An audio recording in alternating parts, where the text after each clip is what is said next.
other options. And you just touched on change. Well, the fixture cram, Caro, we hear obviously players are going to be going for a minimum 30 days. That's the minimum. We know it could be longer. So that means that possibly we're going to play games maybe every night of the week in a bit of a fixture cram over the next month. That's right. So I think we'll learn on Friday, Matthew. We'll get one round on Friday, and this is a week-to-week.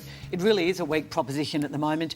We'll learn what round 8 looks like this Friday, and then Ed, the month of August, we'll see the AFL attempt to squeeze 5 rounds into 4 weeks or 4 rounds into 3 weeks. So this has got to be cleared, of course, by the Players Association, who'd already agreed to 4-day breaks. I think the salient point is whether Channel 7 and Foxtel agree to it. Channel 7 and clubs Foxtel are actually pushing I've spoken to today, and they are very amenable, particularly Fox Footy are looking at a game every night in at least 1 and maybe 2 weeks. We're going to see games on Monday nights. We're going to see Thursday nights. We might see weeks where there's Wednesday, Thursday. What are we going to do? We might have to do Tuesday, Ross. Wednesday, Thursday, Friday, Saturday, Sunday. It's a great idea. They don't want players, according to the clubs who've been in the hub, sitting around for 7 days before games. I love the concept. The players would rather be playing. I love it. It's the shortened games are shorter. Yeah, 30%. And you have to use your whole list, Ross, wouldn't you, in that sense? Because we're seeing a lot of injuries. Well, I think theoretically, but players all they'll do is play and recover. So if you can keep your best 25 to 30 going, you mightn't use everyone. But I love that the AFL is adapting, improvising, and we're getting a different product, in a sense, for all our members and fans. And in Victoria, we're going to be locked down. What do we want to do? We want to put the football on. Thank heavens for the footy. So we had clubs like Melbourne and Essendon and Richmond, who went away with smaller groups, 32 to 34 players, are looking at ways, or the AFL is looking at ways that they can bring.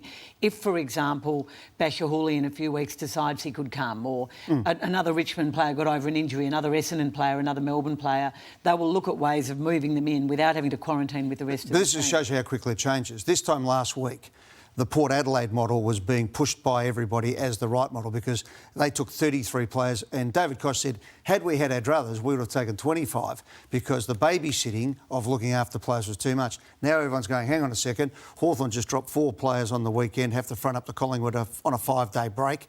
What's going to happen there? So this is a movable feast. The one thing I will say, though, is that Steve Hocking and Gil McLachlan copped a good kicking a couple of months back from the pundits and particularly from the footballers in the football media world. They've been proven that their foresight... Now, it could change. I mean, you don't want to go the early crow on any of this stuff, but the change of the quarters, the extension of the breaks and all that situation is now in place that gives us the opportunity to have this conversation with a clear mind to say, yeah, we could play 3 games in 2 weeks. Well, they set up a great framework to be able to adjust and adapt. I couldn't believe the bleeding around the game's not long enough in the current climate. I couldn't believe it. It was only because the first game when Collingwood-Richmond played that no one kicked any goals, that it seemed short. Will we look to bring the grand final forward, or that will still be the date they aim for? They've still got to fit in games like Essendon and Melbourne, which hasn't been played. They want flexibility. They would love to play Essendon and Richmond later in the season in Darwin, have a Dreamtime game up there.